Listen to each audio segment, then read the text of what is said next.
नमस्कार, मैं हूं सत्यवर्धन सिंह और आज आप सभी के समक्ष खेल चौपाल लेकर हाजिर हूं।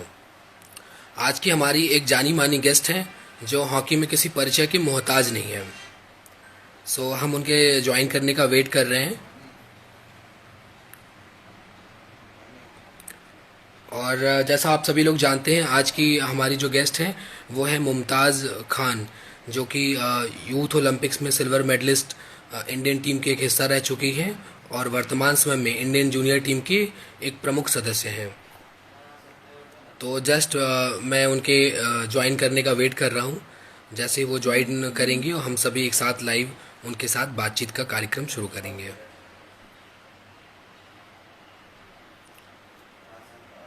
सो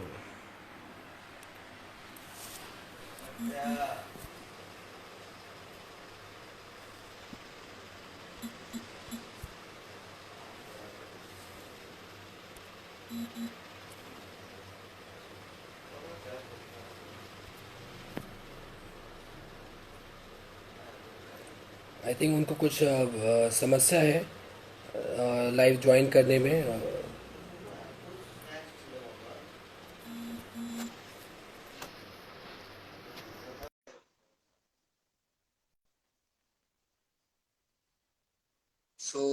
मुमताज खान जी हमारे साथ जल्दी ज्वाइन करने वाली हैं। हेलो मुमताज जी, स्वागत है आपका आज के खेल चौपाल कार्यक्रम में।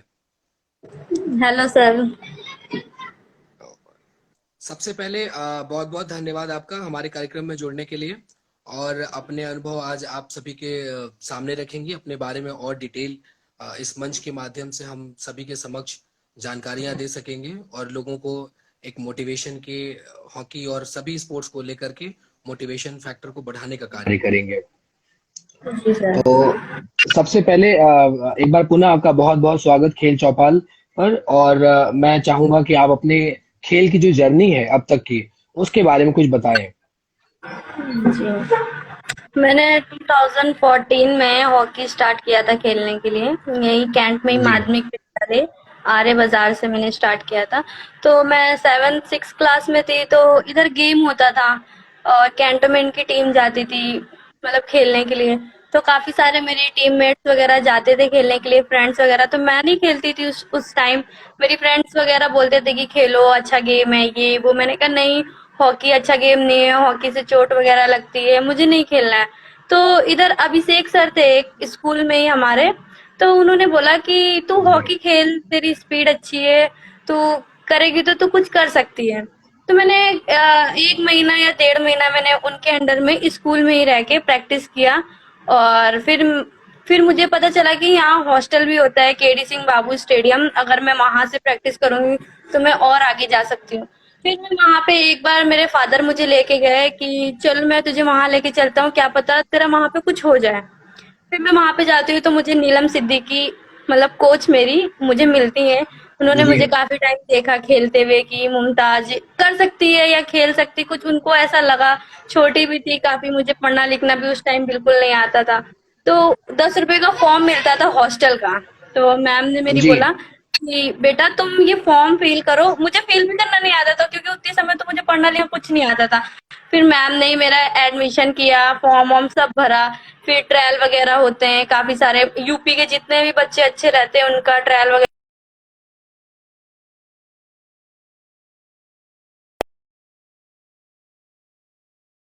सिलेक्शन होता है 5 6 लड़कियों का। फिर मेरा हॉस्टल हो जाता है 2014 के ही लास्ट में। जी। मेरा हॉस्टल में ही एडमिशन हो जाता है। तो मुझे उतनी समय तो कुछ नहीं आता था, लेकिन फिर मेरी मैडम ने काफी मुझे ध्यान दिया कि तुम ये कर सकती हो। मारा पीटा बहुत, मतलब उन्होंने बहुत साथ दिया मेरा, बहुत ज्यादा।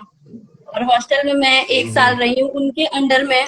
फिर मेरा उधर से इंडिया कैंप के लिए सिलेक्शन होता है। मैंने 2015 में अ, छत्तीसगढ़ मैंने टूर्नामेंट खेला था जाके। तो वहां पे जी। जूनियर नेशनल हुआ। तो मेरी एज बहुत छोटी थी उतनी समय। तो मेरे कोच ने, राशिद अजीज खान ने, मतलब बोला कि इस लड़की को देखिए मैम, आप सिलेक्शन करिए, ये लड़की कैंप में जाने लायक है। तो उस टाइम तो मैं जी। बहुत छोटी थी। तो मेरे जो सिलेक्टर थे वहां पे, असुंता लाकड़ा मैम, तो उन्होंने बोला नहीं, ये बच्ची आएगी आने वाले समय में, लेकिन अभी तो ये बहुत छोटी है। तो मेरे सर तो थोड़ा निराश हो गया, नई लड़की को जाना चाहिए, लेकिन उन्होंने मुझे समझाया कोई नहीं, तू मेहनत कर, तू आज नहीं तू कल जाएगी। फिर मैंने काफी जी मेहनत वगैरह किया। फिर मैंने जूनियर नेशनल खेला भोपाल में, उससे पहले भी मैं काफी खेल चुकी थी। फिर मेरा इंडिया कैंप में सिलेक्शन होता है, फिर 2016 से मैं अभी तक इंडिया कैंप में हूँ। जी। मैंने आपके बारे में सुना है कि पहले आप एथलेटिक्स में थी, एथलेटिक्स से फिर आपने हॉकी ज्वाइन किया। तो जी, मैं एथलेटिक्स का करियर कैसा रहा? एथलेटिक्स में आपने कितना समय बिताया? एथलेटिक्स में मेरा कोई करियर नहीं था सर, बस टाइम पास था, मतलब कि इंजॉयमेंट के लिए मैंने एथलेटिक्स ज्वाइन किया कि अगर मैं करूंगी, मुझे लालच थी यार कि ये अब मैं दौड़ूंगी तो मुझे मेडल मिलेगा। मेडल मिलेगा तो मेरा अच्छा। नाम होगा, ऐसे वैसे था, मतलब कोई इंटरेस्ट नहीं था कि मुझे एथलेटिक्स ज्वाइन करनी है, ये था। जी। सो आई मीन एथलेटिक्स के बाद फिर आपने हॉकी ज्वाइन किया, और हॉकी हॉकी की जो आपने जर्नी बताई, और यूथ ओलंपिक्स में पार्टिसिपेट किया, खिताबी मुकाबला हम भले न जीत पाए, बट मैच होता है, एक मात्र गोल होता है, और शुरू में के 40 सेकंड में ही आपने गोल कर दिया। तो जो एक फैक्टर अभी आपने मेंशन किया कि आपके कोच ने कहा कि अभी भी बहुत छोटी है, तो उस छोटी बच्ची ने जब इतने बड़े मंच पे इतना बड़ा गोल किया, तो इसके पीछे की जो कहानी है, जो एक हम बोलते हैं स्पोर्ट्स में साइकोलॉजिकल या इमोशनल बैलेंस, क्योंकि अभी मैं आपके कई सारे इंटरव्यूज और कार्यक्रम देख रहा था जिसमें हिंदुस्तान टाइम्स या हिंदुस्तान अखबार का शिखर समागम एक इंटरव्यू पैनल पे आपने कहा कि आपने कभी सोचा नहीं था कि आप इस ऊपर लेवल पे जाएंगी और इस तरीके से खेलेंगी। तो उस इमोशनल चीजों को आपने कैसे टैकल किया? लाइक आपके लिए वो पहली बार ट्रिप थी बाहर जाने का, इंडिया से बाहर, समय का काफी जो चक्र होता है बदल जाता है सुबह शाम, तो वो कैसे मैनेज किया और प्रेशर कैसे हैंडल किया? सर मैंने तो कभी नहीं सोचा था कि इंडिया कैंप होता है और अगर ऐसे प्रैक्टिस करेंगे तो ऐसे हो जाएगा। मैं हॉस्टल में रहती थी, एक हॉस्टल में इंसान जाता है ना तो एक माइंड सेट होता है कि हॉस्टल में जाना है तो जॉब पक्की है। तो मैं सिर्फ मेरा यही एम था कि मैं अगर हॉस्टल जाऊंगी तो मेरा जो फैमिली बैकग्राउंड है वो चेंज हो जाएगा, थोड़ा मेरी जॉब लग जाएगी तो कुछ पैसे आएंगे। मेरी सिर्फ ये थिंक थी और इससे ज्यादा मैंने कुछ नहीं सोचा था। जब मैं हॉस्टल में गई, मैंने खिलाड़ियों को देखा, मतलब मेरे हॉस्टल में जो दो तीन सीनियर थे, बहुत अच्छे प्लेयर थे, जैसे श्रेया है हमारे सीनियर है, बहुत अच्छी खिलाड़ी थी। मैं उनको देख के कहती थी वो इतनी अच्छा, वो ये कर सकती, तो मैं क्यों नहीं कर सकती हूँ। मैंने काफी हार्ड वर्किंग प्रैक्टिस किया है और अभी भी करना चाहती हूँ, और बहुत हार्ड वर्किंग रहा है। मेरे कोच ने मुझे बहुत सपोर्ट किया है, नीलम सिद्दीकी और आशीष सर। वो आज भी मुझे मारते हैं, मुझे समझाते हैं, मेरी गलतियों पे रोक टोक, आज भी उसी तरीके से प्रैक्टिस। वो मतलब मुझे ये नहीं जताते कि मैं क्या हूँ, वो बस ये चाहते हैं कि अभी और आगे जाना है, अभी तुम कुछ नहीं हो, बहुत मेहनत करनी है तुमको। जी बिल्कुल। कैसा लगा जब वापस आप यूथ ओलंपिक में सिल्वर मेडल जीत करके आए और प्रधानमंत्री मोदी जी से मिले? सर पहली बात तो यूथ ओलंपिक्स हम गए, उससे पहले हम क्वालिफाई करे थे बैंकॉक में ही, तो क्वालिफाई हो गया था, हमें पता था हम अर्जेंटीना जाना है। हमने ये नहीं गोल सेट था कि हमारा वहां मेडल होगा, हमने यूथ ओलंपिक्स बहुत बड़ी चीज होती है हम जैसे जूनियर्स लोगों के लिए, तो ये माइंड नहीं सेट था कि हम मेडल लेके आएंगे। ये था कि हाँ खेलने जा रहे हैं, क्या होगा कुछ नहीं जी पता। जब वहां पे फर्स्ट मैच खेले और धीरे धीरे, फर्स्ट मैच अच्छा नहीं खेले हमारी इंडिया टीम, सेकंड मैच अच्छा नहीं खेली, लेकिन धीरे धीरे मतलब अपने आप को इम्प्रूव करती गई, डे वन डे इम्प्रूव करी, और हम हर मैच जीतते गए। हर मैच, सिर्फ एक मैच हारे थे अर्जेंटीना से, बाकी सारे मैच जीते थे, और हर एक मैच का बहुत अच्छा था सर। जी। सो जैसा कि हम लोग जानते हैं स्पोर्ट्स में बहुत सारी तकलीफें भी होती हैं, इंजरी एक बहुत बड़ा कंसर्न होता है, और इसके अलावा जो सबसे बड़ा कंसर्न होता है फैसिलिटी का होता है। तो जी आपने भी कहा, खुले मंच पर भी कहा, आपने ये भी कहा कि जब आप अच्छा परफॉर्मेंस करके आए तो आपको बहुत सारी चीजों का प्रॉमिस किया गया था, चीफ मिनिस्टर से भी बहुत सारी फंडिंग की प्रॉमिस की थी, आपने अपने परिवार का बैकग्राउंड बताया, और 1.5 साल तक आपने बताया कि आज 1.5 साल हो गया आपको कोई सपोर्ट नहीं मिला। तो इस बारे में जो एक एथलीट के पॉइंट ऑफ व्यू से देखा जाए, तो वो यही कहता है कि जब मुझे खेलना होता है मुझे उस टाइम पे सपोर्ट मिलना चाहिए, और हमारे देश में जब प्लेयर जीत करके कुछ अच्छा करके आ जाता है तो उसको सपोर्ट देने की बात होती है। तो इस पर आपकी क्या राय है और अब तक आपका क्या कि अनुभव रहा है? तक कि मुझे सपोर्ट जिससे मुझे मिलना था मुझे मिला। मैं यूथ ओलंपिक्स खेल के आई हूँ और मुझे नरेंद्र मोदी जी ने सम्मानित किया। हमसे लंच डिनर सब हुआ, उन्होंने मुझे कैश अवार्ड दिया हमारी टीम को। मेरे लिए उससे बड़ी कोई बात नहीं है। सबसे सबसे बड़ा अचीवमेंट मेरे लिए वही है सर, कि मैं उनसे मिली, उन्होंने मुझे कुछ कैश अवार्ड दिया ताकि मेरे फैमिली बैकग्राउंड थोड़ा सा सुधरे। मेरी डाइट डाइट का उन्होंने इतना पैसा दिया कि मैं अपनी डाइट और अपने घर वालों को थोड़ा बहुत सपोर्ट कर सकती हूँ। और जी। आज मेरे साथ सपोर्ट नहीं है लेकिन कल होगा, सब मुझे देखेंगे। अभी मैं छोटी हूँ, मुझे कुछ नहीं चाहिए, बस मुझे साथ चाहिए, सपोर्ट चाहिए थोड़ा, और मेरे कोच लोग हैं मेरा साथ देने के लिए बस। आपका साथ देने के लिए पूरा देश है, और हम आपसे बहुत सारी उम्मीदें भी रखते हैं कि आप देश को ओलंपिक में क्वालिफाई करें और देश के लिए मेडल जीतें। और अभी आपका बहुत सारा करियर बाकी है, बट उससे पहले बहुत सारी चीज़ों पे बात हम करना चाहेंगे, जो आपकी ट्रेनिंग के बारे में बात करना चाहेंगे। और अभी वर्तमान समय में भी जो कोरोना काल है उसके बारे में बात करना चाहेंगे कि 2020 ओलंपिक, आपने एक इंटरव्यू में कहा कि आप आज नहीं खेल पा रही हो इंडियन टीम के साथ, बट अभी जो टीम है वो मेडल जीत करके आए, और आने वाले ओलंपिक में आप खुद इंडिया के लिए खेलना चाहती हैं और इंडिया के लिए मेडल जीतना चाहती हैं।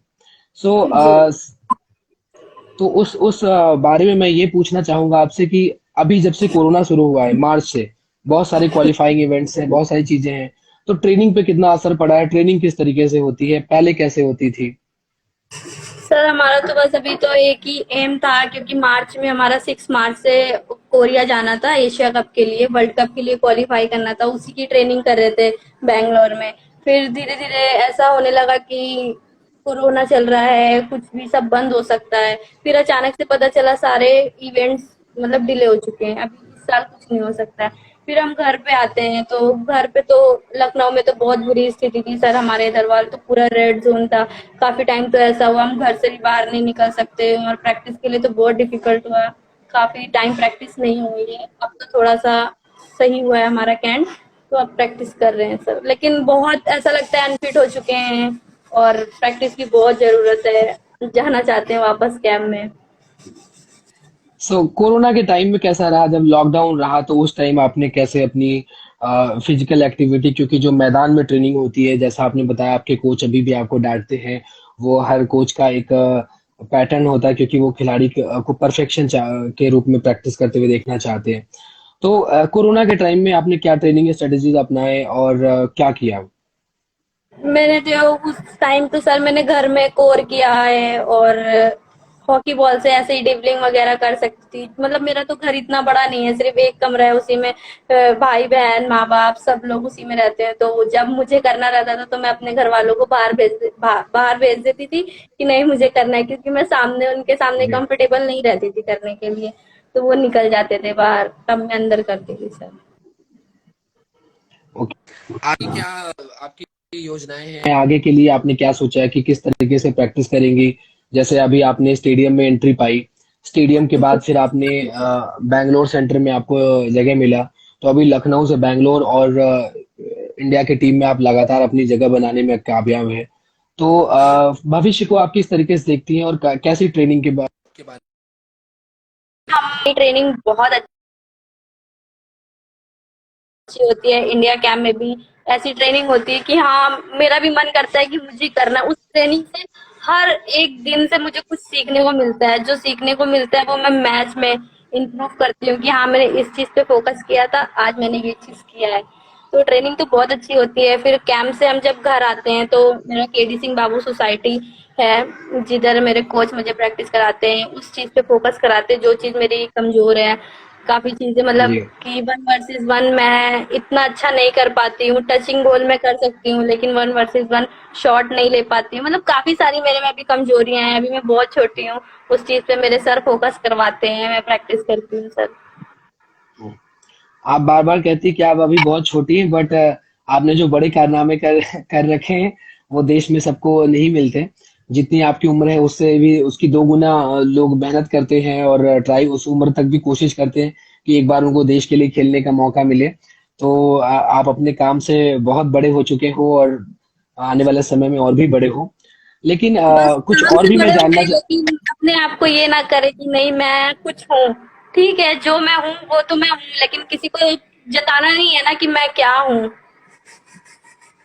तो इस चीज को आप कैसे मेंटेन करती हैं, कैसे मैनेज करती हैं? जैसे कि पहले आप एक साधारण परिवार से आपने स्टेडियम में हॉस्टल में जगह पाई, फिर आप एक मोदी जी के और सभी लोगों के बीच में आप गई और एक बड़ी स्टार बनी।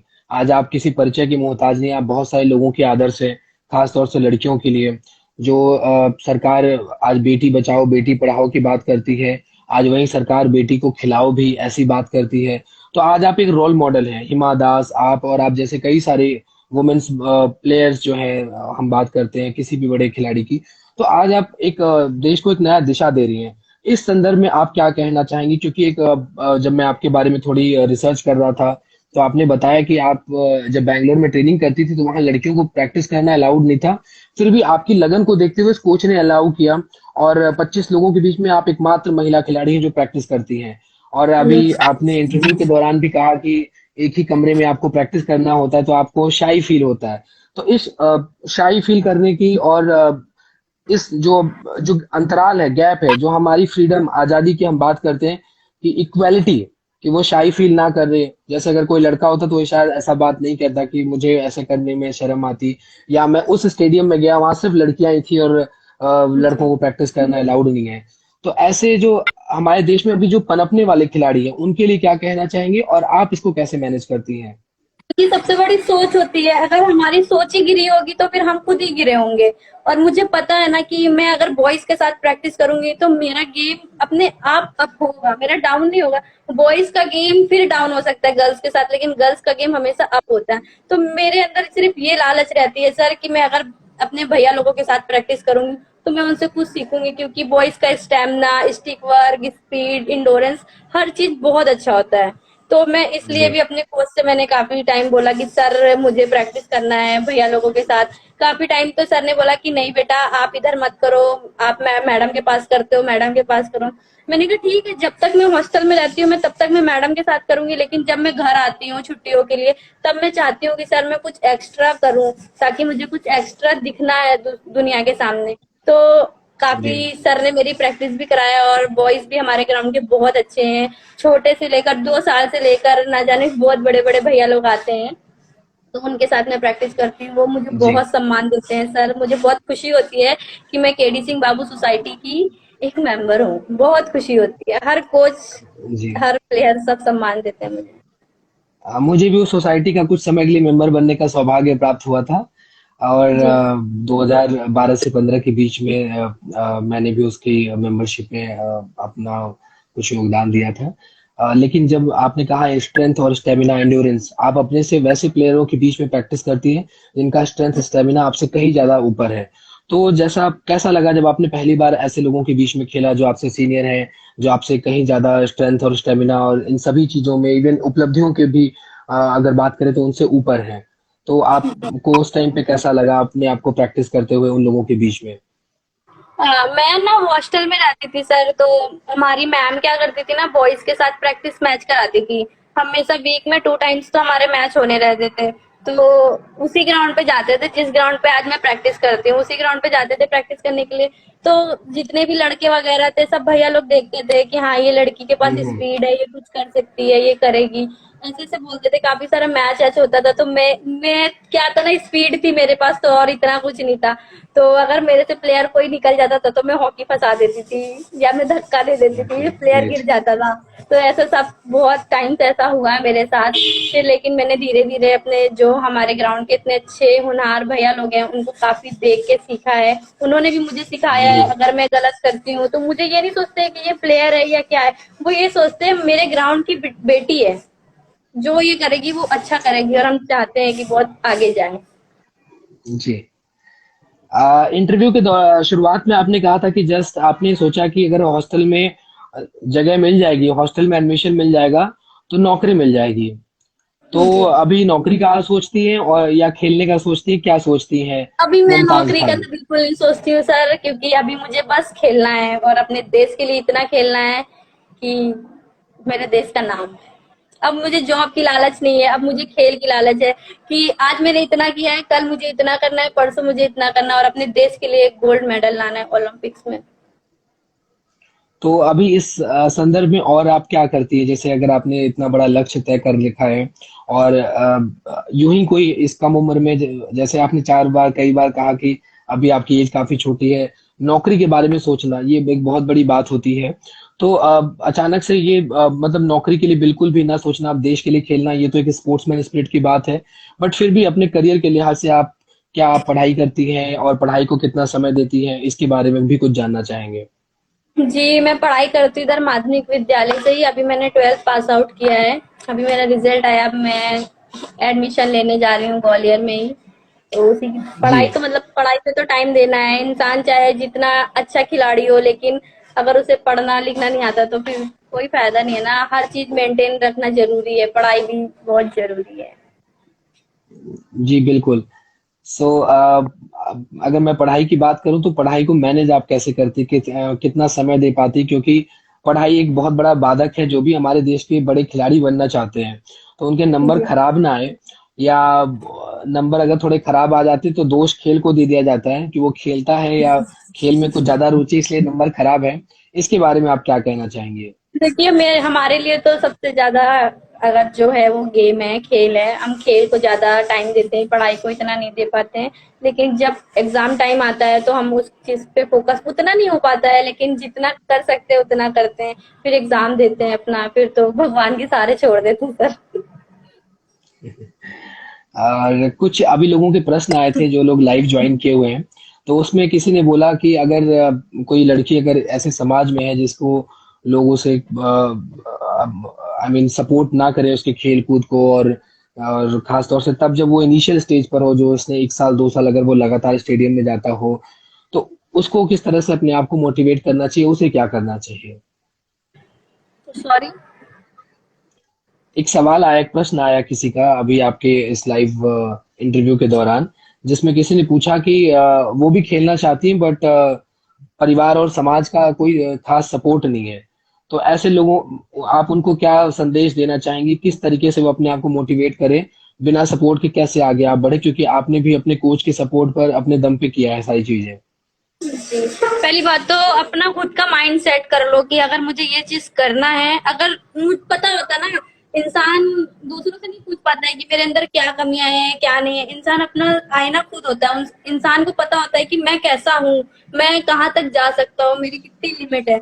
तो सबसे बड़ी बात यही है कि अगर उनको पता है कि मैं ये चीज कर सकती हूँ या करना चाहती हूँ, तो उस चीज पे फोकस करो।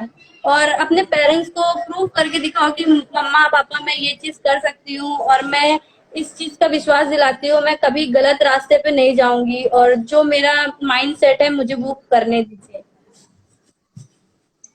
जी बहुत बहुत धन्यवाद। ये संदेश काफी इम्पोर्टेंट है कि सबसे पहले हमें तय करना होता है कि हमें क्या करना है, और अगर हम तय कर चुके हैं तो फिर हमें उस रास्ते पे लगातार आगे बढ़ते रहना चाहिए। समाज की कोई भी या जीवन की भी कोई भी समस्याएं अगर आए तो उस पे हमें लड़ना चाहिए। खेल शायद हमें यही सिखाता है कि हमें गिव अप नहीं करना है, हमें जीतने के लिए खेलना है। लेकिन जी। कुछ और भी चीजें हैं, जैसे कि अगर आज हम एक हिंदुस्तानी परिवार की बात करें तो खाने के टेबल पर ही सारे दिन की बातचीत चलती है। आप इतने बड़े स्तर के खिलाड़ी हैं, तो क्या आप परिवार के इस कन्वर्सेशन में, इस बातचीत में आप हिस्सा अपने आप को बना पाती हैं, इतना समय मिलता है, या फिर आप अपनी हॉकी की कहानियां सुनाती हैं? नहीं, हॉकी की कहानियां तो मैं जब तक कैंप में रहती हूँ तब तक आपस में ही सबसे बातचीत होती रहती है।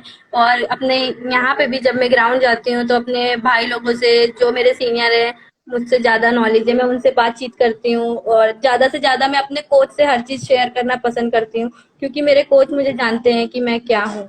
और घर में तो काफी टाइम लड़ाइयाँ होती रहती है बस बहनों से। सो ऐसा कई बार होता है, जैसे हम एग्जाम देकर के आते हैं, जैसा आपने बताया कि भगवान भरोसे छोड़ दिया या जो भी, तो हमारे परिवार को हमारे परफॉर्मेंस के बारे में पता होता है। तो एग्जाम देने के बाद हमसे पूछे जाते हैं कि कैसा पेपर हुआ, कैसा पेपर आया था, हार्ड था, इजी था। तो मैच में भी ऐसा होता है कि आप कहीं खेलने जाती हैं, उसके बाद रिजल्ट तो सबको पहले ही पता लग जाता है, क्योंकि खेलों की सबसे बड़ी विशेषता है कि मुकाबला शुरू होने के बाद परिणाम जरूर निकल करके आता है और ऑन द जी। स्पॉट रिजल्ट आ जाते हैं। तो लोग पूछते हैं, खेलों के बारे में चर्चा करते हैं आपसे कि क्या खेला, कैसे खेला, क्या घर वालों का जनरल नॉलेज कंप्लीट हुआ हॉकी के बारे में, हॉकी के नियम के बारे में? जी। और ये रहता है ना सर, मैं अगर किसी से पूछती हूँ, जैसे कभी कभी मुझे फील होता है कि हाँ मैंने आज अच्छा नहीं करा है या मैंने आज अच्छा खेला है, तो मैं सबसे पहले अपने कोच से पूछना पसंद करती हूँ कि सर आज मेरी क्या गलती थी। और मतलब मैं उनसे उम्मीद रखती हूँ कि वो मेरी तारीफ करे, लेकिन वो मेरी गलती निकालते हैं हमेशा कि बेटा इस चीज पे फोकस करना है, नहीं ये चीज अच्छा नहीं था। लेकिन वो मेरे सामने मेरी तारीफ नहीं करते हैं, लेकिन दूसरों के सामने वो मेरी तारीफ करते हैं, मुझे इतना तो पता है। और मेरे फ्रेंड्स हैं काफी, मेरे वैसे लाइफ में ज्यादा फ्रेंड्स नहीं ना, बहुत कम ही लोग हैं जिनको मैं अपना मानती हूँ, जिनसे मैं अपनी हर चीज दुख सुख बताती हूँ या बात करती हूँ। वो मुझे काफी चीजें बताते हैं, ये चीज अच्छी है, ये चीज बुरी है। जी, आप 5 साल बाद अपने आप को कहाँ पे देखती हैं? आपकी वॉइस नहीं आ रही सर।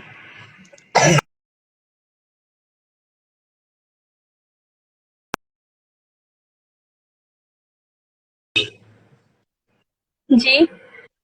मैं कह रहा हूँ आज के 5 साल बाद खुद को कहाँ पर देखती हैं? आज से 5 साल मेरी तो बस एक ही ड्रीम है सर, सीनियर टीम में जाना और उसको प्रेजेंट करना कि मैं भी एक अच्छी प्लेयर हूँ, और टीम के साथ कंटिन्यू करना। मैं भी चाहती हूँ कि मैं रानी दीदी की तरीके एक अच्छी प्लेयर बनूं, वरना दीदी की तरीके अच्छी प्लेयर, क्योंकि सीनियर में हर प्लेयर बहुत अच्छा है तभी वो सीनियर टीम में है। और मैं भी चाहती हूँ कि आने वाले समय में मैं भी एक अच्छी प्लेयर बनूं और मैं भी अपनी दीदी लोगों की तरीके अपने देश का नाम रोशन करूं। कितना सपोर्ट मिल पाता है ऐसे सीनियर प्लेयर से? रानी रामपाल जैसे भारतीय टीम के, वो इतने लंबे समय से कप्तान है। अभी हाल ही में उनको अर्जुन पुरस्कार भी मिला है। तो जी कितना सपोर्ट उन लोगों से मिल पाता है? कैसा एटमॉस्फेयर होता है? सर, मतलब ये फील नहीं होता है कि वो हमारे सीनियर है, बहुत सीनियर है, मतलब कि रिस्पेक्ट हम देते हैं उनको। बहुत अच्छे सीनियर है सर वो, मतलब जूनियर को बहुत सपोर्ट करते हैं। और सपोर्ट मतलब कि प्रैक्टिस में सपोर्ट करना है, अगर किसी के पास पैसे नहीं ना, किसी को कोई प्रॉब्लम है, जूते नहीं है या कुछ भी A to Z, सर हमारे सीनियर बहुत हेल्प करते हैं। रानी दीदी से लेकर जितने भी सर सीनियर है सब बहुत अच्छे हैं। गवर्नमेंट अभी लगातार फिटनेस और स्पोर्ट्स को बढ़ावा देने के लिए खेलो इंडिया और फिट इंडिया मुहिम चला रही है। इसके एक खिलाड़ी के रूप में, क्योंकि जब आपने करियर शुरू किया था तो वो दौर बिल्कुल अलग था। आपने खेलों को बहुत परिवर्तन होते हुए भी देखा होगा अपनी कम उम्र में। तो उसके बारे में आपके क्या विचार है? आप उस पे क्या कहना चाहेंगे? सबसे अच्छा तो ये है कि खेलो इंडिया स्टार्ट हुआ है। खेलो इंडिया से एक ये है, जो बच्चे आगे नहीं जा पाते थे, नहीं अपने आप को प्रेजेंट कर पाते थे, अब ये उनके लिए बहुत अच्छा स्टेज है कि हम अगर प्रूफ करते हैं अपने आप को, हमारा गेम अच्छा है, हर स्टेट से बच्चों का सिलेक्शन होता है। और सिलेक्शन होने के बाद फिर हमको खेलो इंडिया कुछ मंथली पे करती है, जैसे 1 मंथ में 10,000 हमें हर महीने पे करती है, उसमें मेरा भी नाम है सर खेलो इंडिया में। तो खेलो इंडिया हम प्लेयर्स के लिए बहुत अच्छा स्टेज है। और डाइट के लिए डाइट हेल्प करती है, बाकी और भी चीजें जो मतलब गेम को बढ़ावा दे रही है। खेलो इंडिया से बहुत कुछ हमें बेनिफिट हो रहा है। खेलो इंडिया के कई सारे इवेंट्स को अगर हम देखें तो जो ओपनिंग सेरेमनी होती है, क्लोजिंग सेरेमनी होती है, पहले देश में सिर्फ नेशनल गेम्स होते थे जो एक बहुत बड़े स्तर पर होते थे, जहाँ पे खिलाड़ियों को एक अंतर्राष्ट्रीय टूर्नामेंट का एक अनुरूप मिलता था और उनको लगता था कि जैसे किसी अंतर्राष्ट्रीय टूर्नामेंट में खेल रहे हैं। अभी खेलो इंडिया में भी उसी तरीके का होता है, एक प्रॉपर तरीके की opening ceremony, closing ceremony, award reward, और काफी व्यवस्थित तरीके से होता है। तो आपको इस बारे में क्या लगता है कि ये कितना कारगर है? खिलाड़ियों का मेंटल स्ट्रेस, जो हम जब पहली बार कोई खिलाड़ी अंतर्राष्ट्रीय मंच पर खेलता है तो एक जिसको हम बोलते हैं इमोशनल डर, पहला इंटरनेशनल मैच में एक अलग फियर होता है, उस फैक्टर को क्लियर करने के लिए क्या खेलो इंडिया का ये स्कीम कारगर लगता है आपको? जी, बहुत और अच्छा है आप ही की खेलो तरह जो, इंडिया का सर। जी। जी, मैं कहना चाहूंगा कि आप ही की तरह बहुत सारे बच्चे और बच्चियां जो हैं और जो समाज के उस वर्ग में ऐसे आते हैं जिनको अपने भविष्य की बहुत चिंता होती है, फ्यूचर का पता नहीं होता, और फिर भी लाख मुसीबत झेलते हुए भी अपने डिटर्मिनेशन तय करने के बाद अपना रास्ता तय करते हैं, जैसे आपने तय किया। आप एक रोल मॉडल हैं सभी के लिए। तो ऐसे लोग जब, ऐसा कई बार होता है कि आपको सफलता मिली 1 साल, 2 साल, 3 साल, 4 साल बाद, बहुत सारे ऐसे खिलाड़ी आपके साथ में भी होंगे स्पोर्ट्स हॉस्टल में जिनको सफलता प्राप्त नहीं हुआ, या जिनको एक पर्याप्त सहायता नहीं मिल पाती ताकि वो अपने टैलेंट को बड़े स्तर पे दिखा सके। उनके लिए आप क्या कहना चाहेंगे? मैं तो यही कहना चाहूंगी कि कभी अपने आप को गिव अप मत करो। और आज नहीं मिला कल मिलेगा। किसी को जल्दी मिलता है, किसी को देर से मिलता है, लेकिन ऊपर वाला देता सबको है। अपनी मेहनत कभी मत छोड़ो। जब तक की कर सकते हो तब तक की करो। और कहीं ना कहीं जरूरी नहीं है कि हर इंसान को इंडिया मिलना चाहिए, हर इंसान को कैंप मिलना चाहिए। क्या पता जिसको कैंप मिलता है उसको कुछ और नहीं मिलता है, जिसको जिसको बहुत कुछ मिलना चाहिए उसको कुछ नहीं मिलता है। तो मेरा यही कहना है कि जो भी करो दिल से करो, देर मिले दुरुस्त मिले। जी, बिल्कुल सही। सो बहुत-बहुत धन्यवाद आज आपका हमारे साथ जुड़ने के लिए। और फाइनल एक मोटिवेशन लाइंस मैं आपके आपके माध्यम से चाहता हूँ कि तमाम सारे खिलाड़ी और खेल के चहेते लोग इस इवेंट को अभी देख रहे हैं और बाद में भी देखेंगे, उनके लिए आप क्या संदेश देना चाहेंगे? मैं यही कहना चाहूंगी कि आप सब मेरा ये इंटरव्यू देख रहे हैं, सबसे पहले तो बहुत बहुत थैंक यू। और अगर आप देख रहे हैं तो इस चीज को अच्छा सोचो। और जो मैंने बोला है, मैंने अपनी लाइफ के बारे में बताया है, ये बिल्कुल सही बात है। और इस चीज से कुछ सीखो और अपने पेरेंट्स के लिए नाम रोशन करो, अपने कोच का, अपने फ्रेंड्स का, जो भी आपके लाइफ में है उनके।